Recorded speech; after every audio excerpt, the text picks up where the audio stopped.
1절에서 16절까지의 말씀입니다. 창세기 31장 1절에서 16절까지 말씀입니다.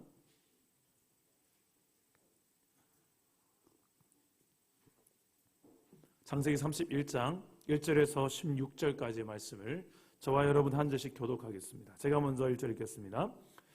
야곱이 라반의 아들들이 하는 말을 들은즉 야곱이 우리 아버지의 소유를 다 빼앗고 우리 아버지의 소유로 말미암아 이 모든 재물을 모았다 하는지라.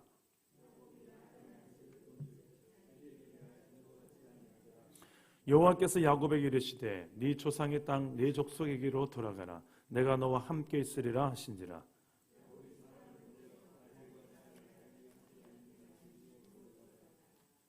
그들에게 이르되 내가 그대들의 아버지 안색을 본즉 내게 대하여 전과 같지 아니하도다. 그러할지라도 내 아버지의 하나님은 나와 함께 계셨느니라.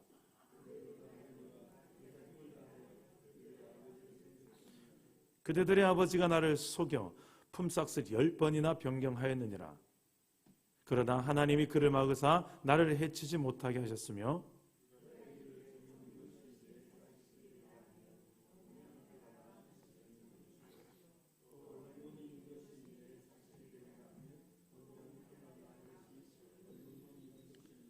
하나님이 이같이 그대들의 아버지의 가축을 빼앗아 내게 주셨느니라.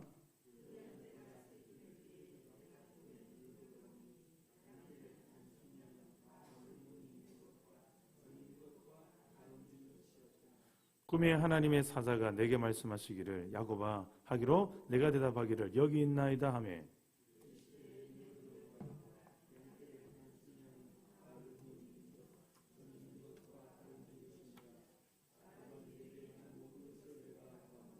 나는 베델의 하나님이라. 네가 거기서 기둥에 기름을 붓고 거기서 내게 서원하였으니 지금 일어나 이곳을 떠나서 네 출생지로 돌아가라 하셨느니라.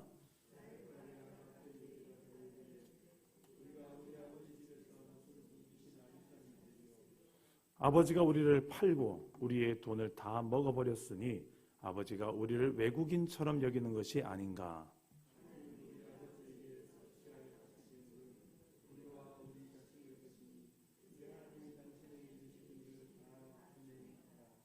아멘. 오늘도 말씀으로 찾아오시는 주님 만나기를 축복합니다. 성경은 비우고 채우는 영성을 강조합니다. 무엇을 비우고 무엇을 채울 것인가? 세상을 비웁니다. 나를 비웁니다. 욕심을 비웁니다. 야망을 비웁니다. 죄를 버립니다. 그리고 내 방법을 비웁니다. 그리고 거기에 무엇을 채웁니까? 하나님으로 채웁니다.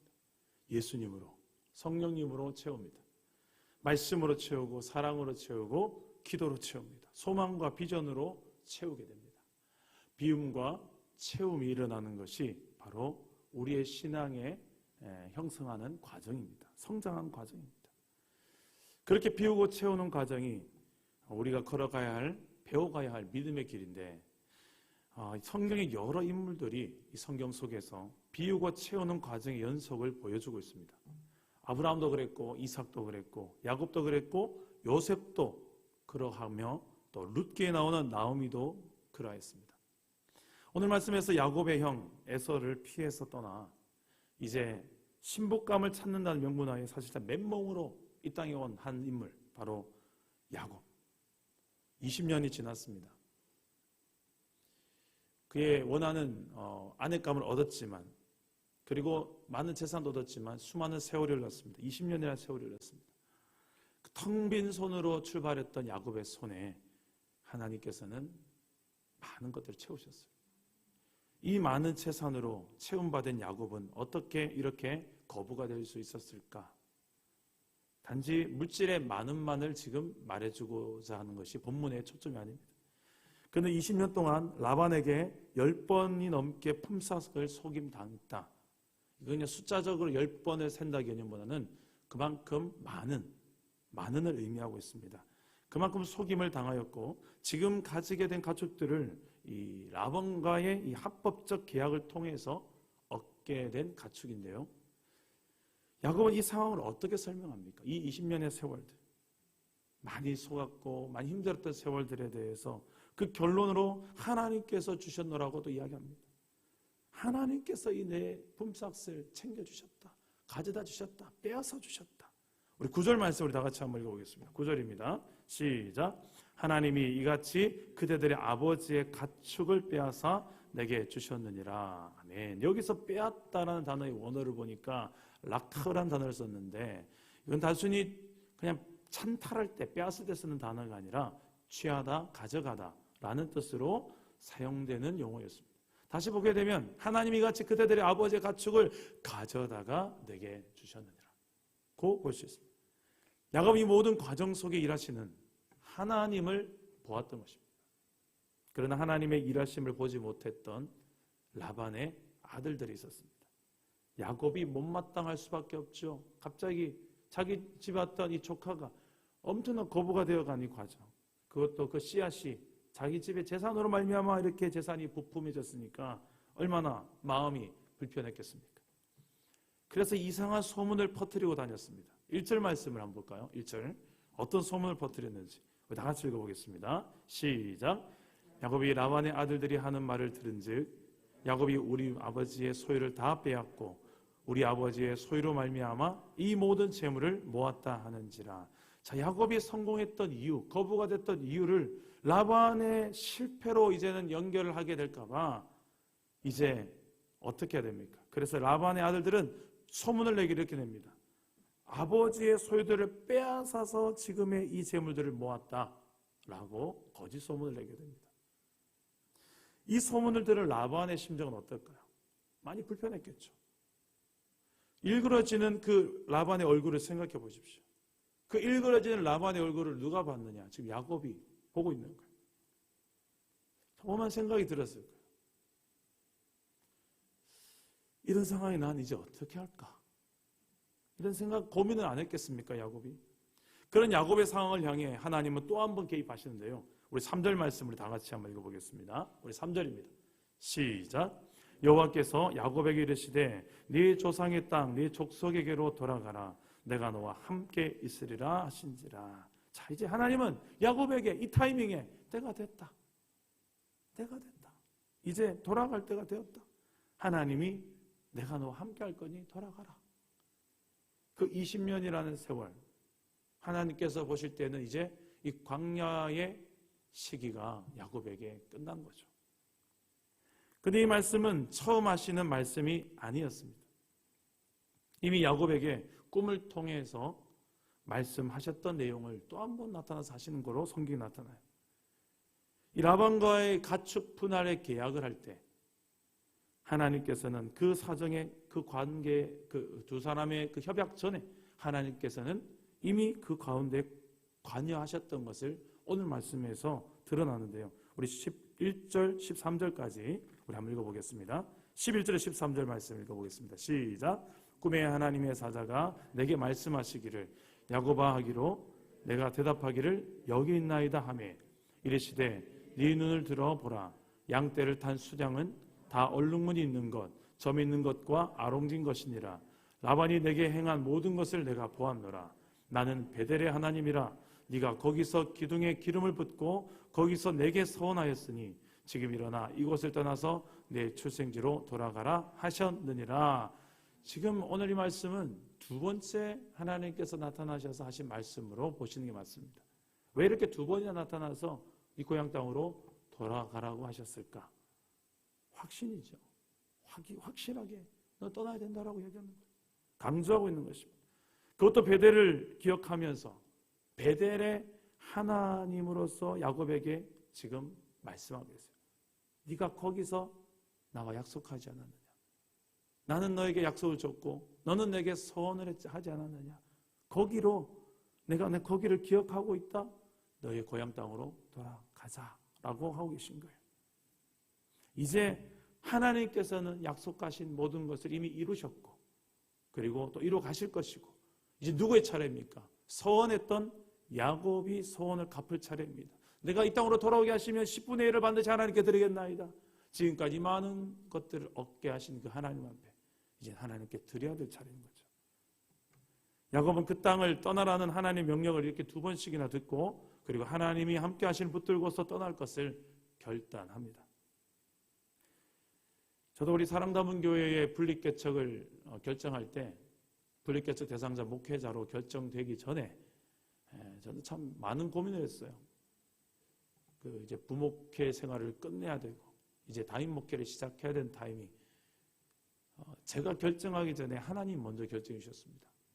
창세기 12장 2절과 3절 말씀에 저에게 너는 복이 될지라 많은 민족들이 너로 말미암아 복을 받을 것이다. 그 말씀을 저에게 얼마나 새벽 예배 때 강렬하게 주시는지 저는 그 말씀을 붙들고 기도를 하기 시작했고 그게 개척과 연결되어졌고요. 하나님께서 약속하신 약속으로 붙들었습니다. 오늘 말씀에 이 야곱도 2번씩이나 말씀으로 찾아오셔서 그 사인을 주시는 거예요. 여러분들은 어떤 하나님의 그 인도하심을 말씀으로 받았던 기억이 있습니까? 야곱은 너무 중요한 시기예요. 지금 자신 혼자서 이제 떠났던 에서의 그 위협으로부터 떠났던 그 시기보다 더 중요한 시기예요. 왜? 자신 홀몸이 아니거든요. 이제 처자식이거든요. 그리고 재산도 하나님, 이 모든 것들이 이제는 위기의 순간인 것입니다.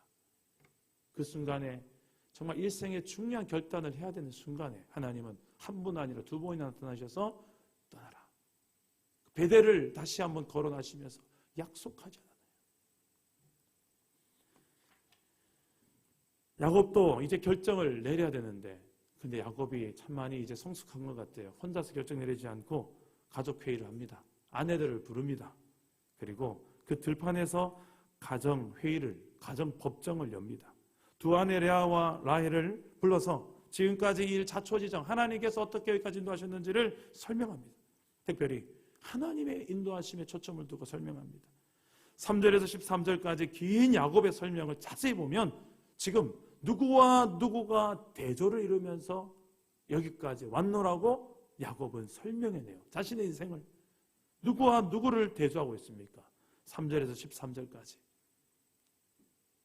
자세히 보시면 보입니다. 누가 대조되냐면 야곱은 자신의 인생을 설명할 때 라헬과 레아의 아버지 누굽니까? 라반과 이 라반과 누구와의 대조가 이루어집니까? 야곱의 아버지의 하나님, 내 아버지의 하나님, 당신들의 아버지와 내 아버지의 하나님과의 대조를 이루면서 끊임없이 자신의 인생을 길게 설명합니다. 5절 말씀을 먼저 보시면 그들에게 이르되 내가 그대들의 아버지의 안색을 본즉 내게 대하여 전과 같지 아니하도다. 그럴지라도 내 아버지의 하나님은 나와 함께 하셨느니라. 라반의 태도가 안색이 바뀌었지만 하나님은 여전히 나와 함께 하신다. 또 우리 7절 말씀 보면 그대들의 아버지가 나를 속여 품삯을 10번이나 변경하였느니라. 그러나 하나님이 그를 막아서 나를 해치지 못하게 하셨으며 라반은 속여서 10번이나 품삯을 변경하였으나 그러나 하나님은 나를 보호하셨다. 또 9절 말씀을 보면 하나님이 같이 그대들의 아버지의 가축을 빼앗아 내게 주셨느니라. 12절 말씀에서 라반이 네게 행한 모든 것을 내가 보았노라. 야곱은 지금 모든 것을 다 지켜보고 계시는 탁월한 재판관 되시는 하나님께서 이 모든 사실을 다 알고 계신다. 공정하게 내 품삯이 되는 가축을 찾아주고 계신다라고 있는 것을 증언하고 있는 것입니다.